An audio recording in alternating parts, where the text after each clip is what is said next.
Hello दोस्तों, नमस्कार। मैं मनोज कुमार। हमारे यहाँ पर आप सभी का डियर मनोज गुरुजी चैनल में हार्दिक स्वागत है। हम यहाँ पर SSC, bank, railway, LDC, REET, पटवार, जो भी नेशनल लेवल के एग्ज़ाम हैं या राज्य स्तर के एग्ज़ाम हैं, उन सब के लिए मैथ्स कंपटीशन पढ़ेंगे।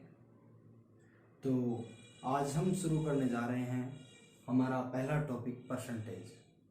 हमारा ये पहला वीडियो है, कृपया शेयर और सब्सक्राइब करना ना भूलें।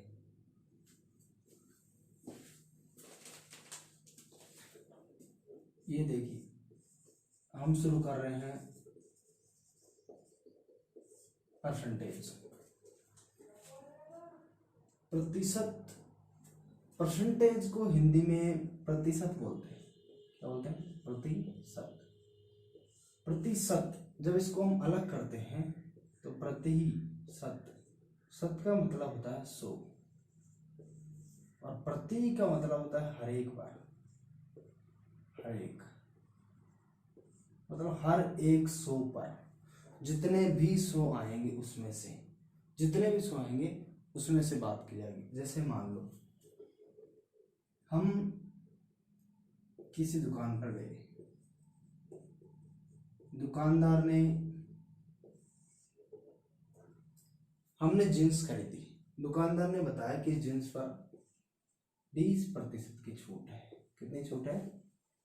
20% की छूट। अब दुकानदार ने बताया कि इस पर 20% की छूट है। इसका मतलब है कि यदि कोई वस्तु, यदि वो जींस 100 रुपए की होती, यदि वो जींस 100 रुपए की होती तो हम उसे सीधा 80 रुपए पकड़ा करके घर वापस आ सकते हैं। लेकिन उस जींस का जब हमने टैग देखा तो जींस पर लिखे गए थे 700 रुपए। 700 रुपए उस जींस पर लिखे हुए थे और उस पर दुकानदार ने बताया कि दिवाली का सीजन चल रहा है, 20% की छूट है।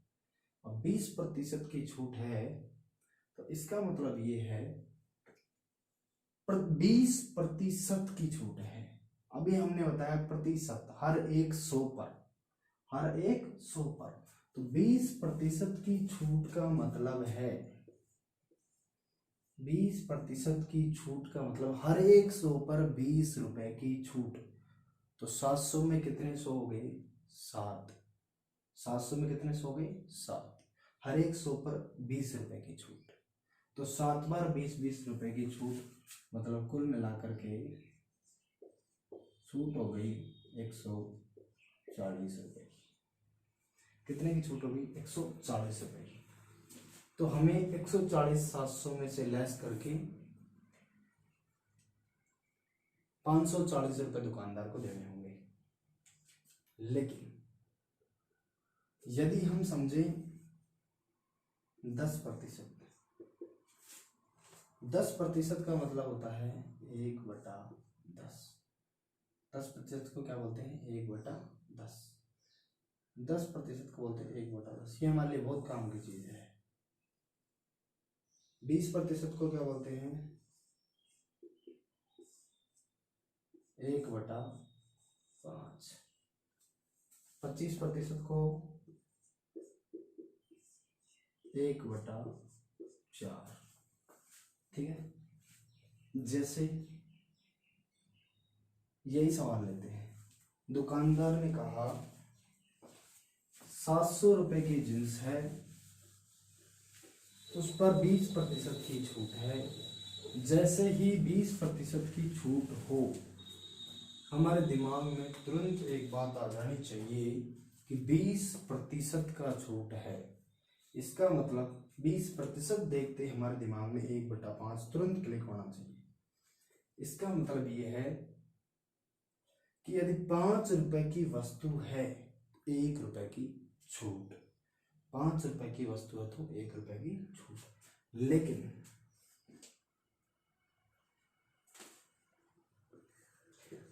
जींस कितने की है? 700 रुपये की, 5 रुपये तो नहीं है।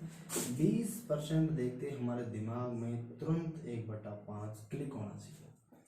अब 700 रुपये की जींस मतलब 5 रुपये की चीज है, 5 रुपये की वस्तु है, उस पर 1 रुपये की छूट दी जाए, 4 रुपये की बेच दी जाए, इसका मतलब होगा उस पर 20% छूट है। ये जो ऊपर वाली संख्या जो है ना, ये इसका रिजल्ट है। मतलब कहते हैं कि किसी वस्तु पर 20% छूट दी जाती है, तो इसका मतलब है यदि वो वस्तु 5 रुपये की है तो उस पर 1 रुपये की छूट दी गई है। लेकिन वो जींस 5 रुपये की नहीं, 700 रुपये की है। मतलब 5 से कम 5, 5 चौका 20, 140 गुना है, 140 गुना, तो छूट भी 140 गुना हो जाएगी। एक को 140 गुना करें, 140 रुपये की छूट है। समझ रहे हो बात? यदि तो इसलिए ये बहुत काम आती हैं, हम इनको अच्छे से याद कर लेंगे। जैसे 10% को लिखते हैं 1/10, 20% को लिखते हैं 1/5, 25% को लिखेंगे 1/4, 30% को लिखेंगे 3/10,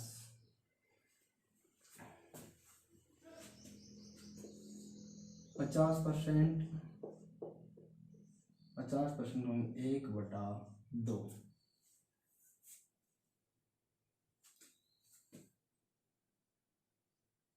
12.5%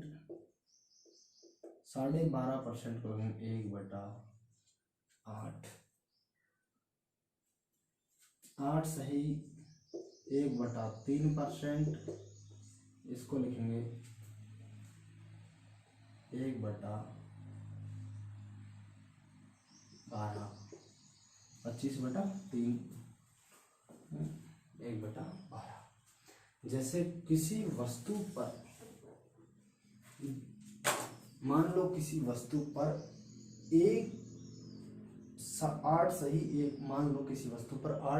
1/3% की छूट दी गई है। वो वस्तु मान लो माना 400 रुपए की वस्तु है, 400 रुपए की वस्तु पर 8 सही 1/3% की छूट दी जाती है।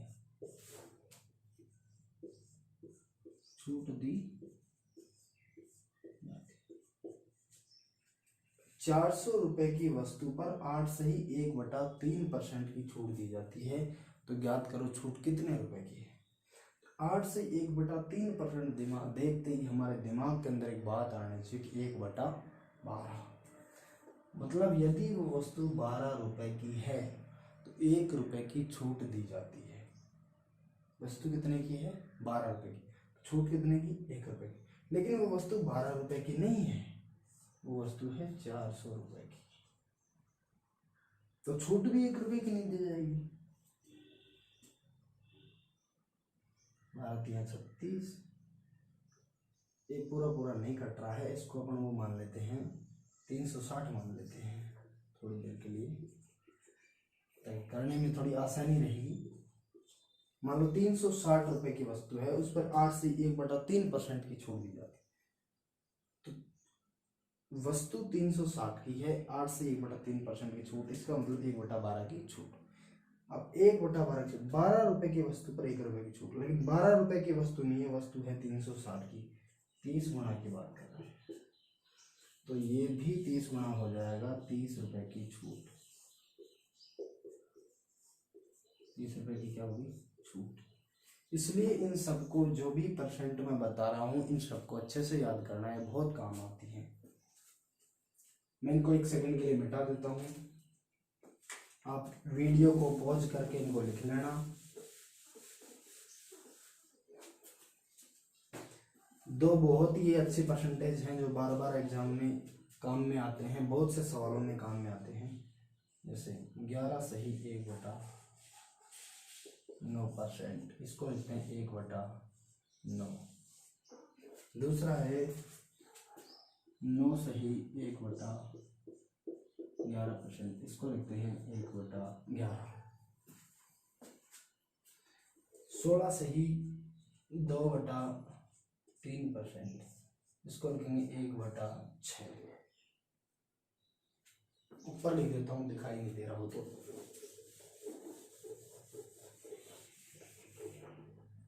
16 सही 2/3%, इसको लिखेंगे 1/6। 14 सही 2/7%, इसको लिखेंगे 1/7।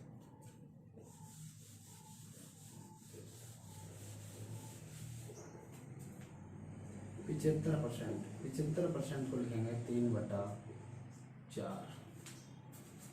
80% को लिखेंगे 4/5।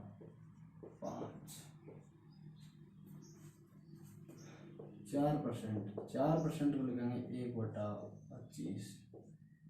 5% को लिखेंगे 1/20। ठीक है। इसी प्रकार से वीडियो को पॉज करके इनको लिख लेना, ये बहुत ज़्यादा काम में आती है। अब इनका यूज कैसे करते हैं वो मैं आपको बताता हूँ। माना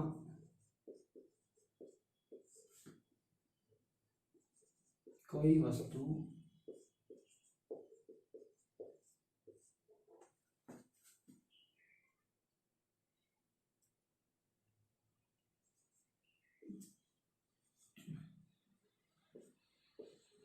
₹1400 की है।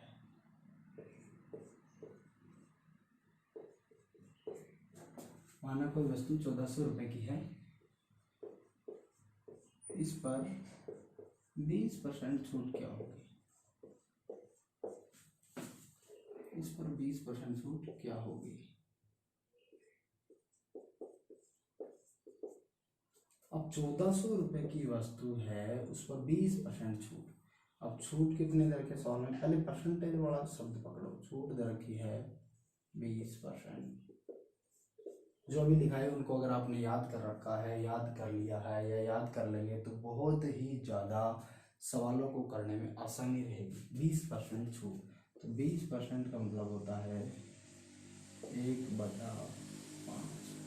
यदि वो वस्तु ₹5 की है तो उस पर ₹1 की छूट, लेकिन वो ₹5 की नहीं है। कितने की है? ₹1400 की। कितने गुना हो गई? 280 गुना। इसको भी 280 से गुना कर दें, 280 की क्या होगी? छूट।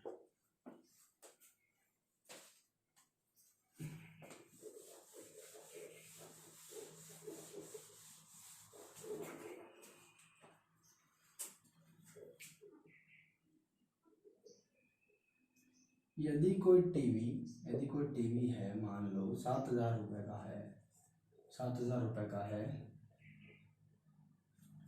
इस पर 10% छूट के साथ खरीदें,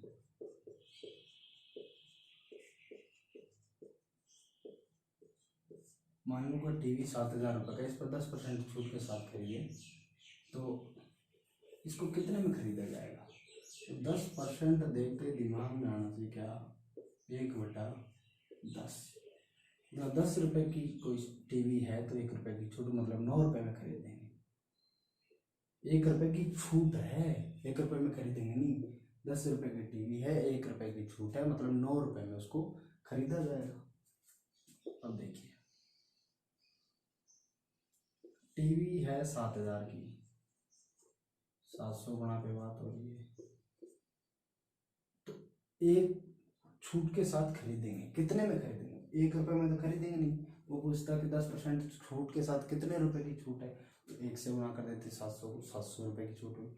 लेकिन अपने को पता है कि 10% छूट है, 10 रुपये की वस्तु है, तो 1 रुपये की छूट अर्थात 9 रुपये में खरीदी जाएगी। खरीदी कितने में जाएगी? 9 में खरीदेंगे। तो 9 में खरीदेंगे तो इसको 700 से मल्टीप्लाई कर देंगे, 700 से मल्टीप्लाई करेंगे तो 6300 रुपये आ जाएगा। 6300 रुपये में इस टीवी को खरीदा जाएगा। इस प्रकार से हम सवालों को कर सकते हैं, करेंगे। यही अपना तरीका रहने वाला है पूरी परसेंटेज प्रश्नावली के अंदर।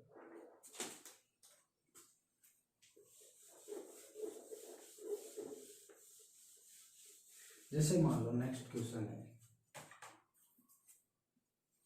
किसी शहर की जनसंख्या 50,000 है।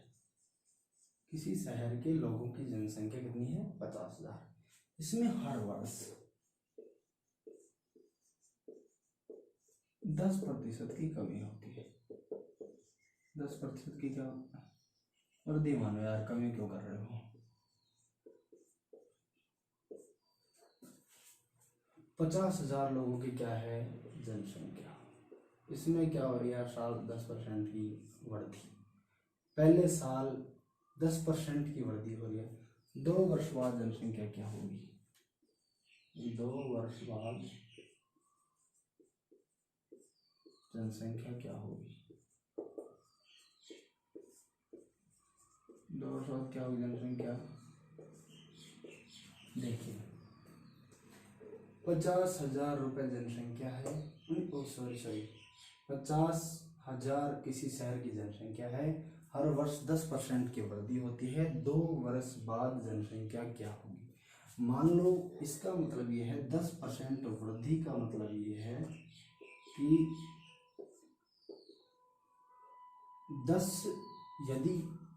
10% का मतलब 1/10।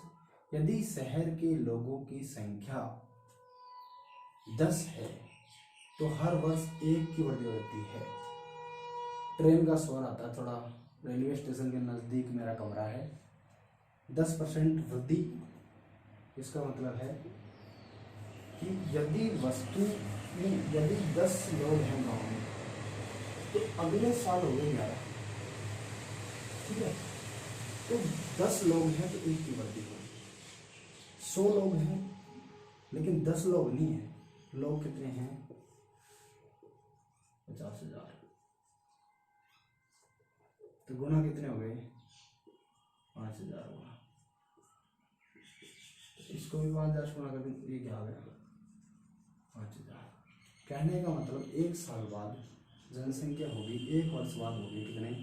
55,000। 1 वर्ष बाद होगी 55,000। अब अगले साल की बात करें, अगले साल फिर 1/10 की वृद्धि, 10 पे 1 पे वृद्धि, लेकिन अब की बार कितने हैं? 55,000। तो गुना 5500, तो 5500 से गुना हो रहा है तो यहाँ भी 5500 बढ़ जाएंगे। तो ये कितने बढ़ गए? 5500 बढ़ गए।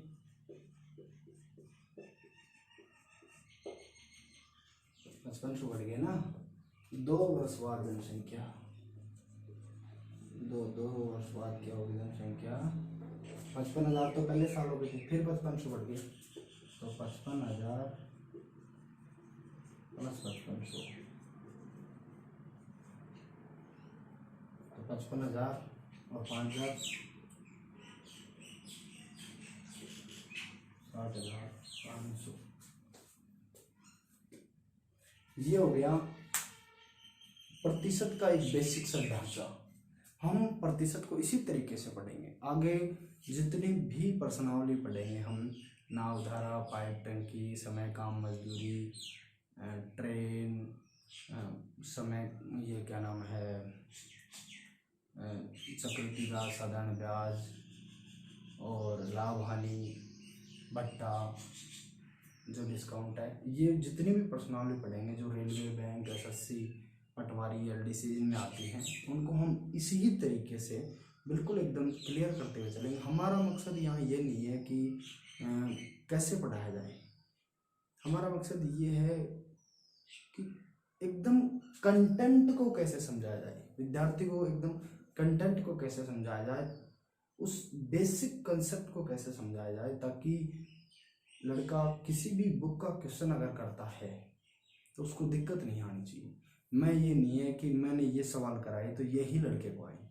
आप जिस तरीके से पढ़ाया जाए उस तरीके से पढ़ने के बाद आप RS अग्रवाल, किरण की जो मैथ की SSC की बुक आती है, बैंक की आती है, ये रामनिवास माथुरिया की किताब आती है, और लूसेंट की बुक आती है, और भी कई सारी बुक हैं मार्केट में, बहुत सारी बुक्स अवेलेबल हैं। उसमें से आप किसी भी बुक के क्वेश्चनों को आप कर सकते हैं। आप एक बार पढ़ने के बाद अगर अच्छे से समझ करके रफ कॉपी लेकर के उसमें सॉल्यूशन करते हैं, विचार करते हुए पढ़ते हैं, तो आपको बार बार पढ़ने की ज़रूरत नहीं पड़ेगी। बहुत ही अच्छे तरीके से आपको यहाँ पर समझाया जाएगा। ये हमारा पहला वीडियो है। कृपया फिर से रिक्वेस्ट है, सब्सक्राइब करना ना भूलें, क्योंकि धीरे धीरे सब्सक्राइब बढ़ेंगे तो चैनल पे व्यूज ज़्यादा आएंगे, उससे हमारा मनोबल बढ़ेगा, तो हम और भी अच्छी अच्छी वीडियो आपके लिए मैथ्स के लेकर आएंगे। थैंक यू, धन्यवाद।